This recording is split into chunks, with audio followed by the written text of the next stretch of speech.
Have you ever pondered over the question, what happens when a language dies? Let's dive into the topic of endangered languages, a term coined for those languages that are at risk of falling into oblivion. It might be shocking to learn that nearly 40% of the world's languages are teetering on the brink of extinction.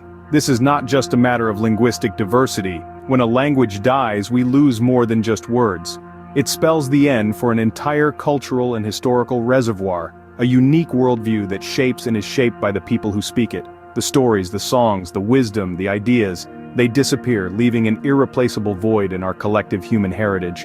This is a global concern that demands our attention and action. Just imagine every 2 weeks a language dies with its last speaker. The mystery of vanishing voices is a puzzle we must strive to solve.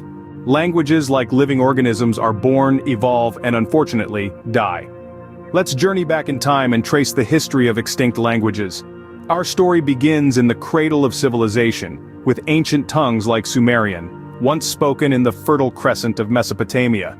This language, inscribed in cuneiform on clay tablets, vanished around 2000 years BC, leaving us with a rich history yet no living speakers. From there we move on to the hieroglyphic script of ancient Egyptian. Despite its influence on modern languages and its longevity, spanning over 3 millennia, it too fell into disuse, with the last inscriptions etched in the late 4th century AD. Now, fast forward to more recent history. The decline of many languages has been exacerbated by forces such as colonialism and globalization.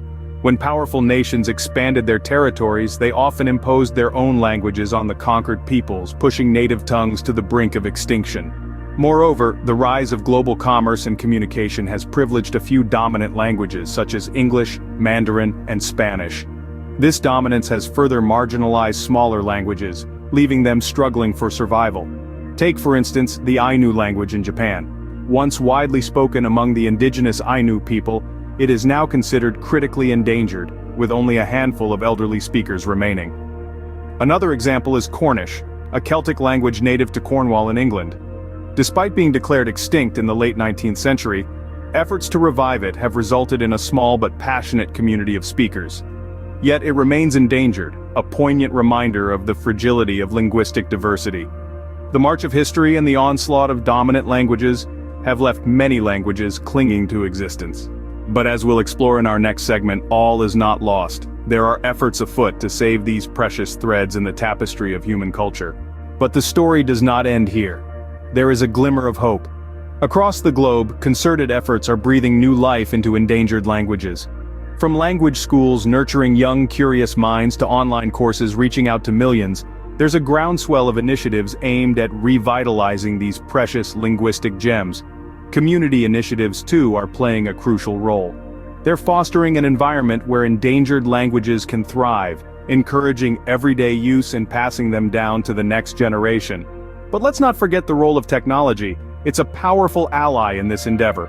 Apps and digital platforms are offering interactive learning experiences, while AI and machine learning are helping to document and preserve endangered languages. The beauty of language is that it evolves, adapts, and survives. The digital age, far from being a threat, could be the very thing that saves these languages from extinction. Remember, every language is a unique window into human thought and culture. So why not take a step today to explore an endangered language? Who knows, you might end up saving a piece of our shared human heritage.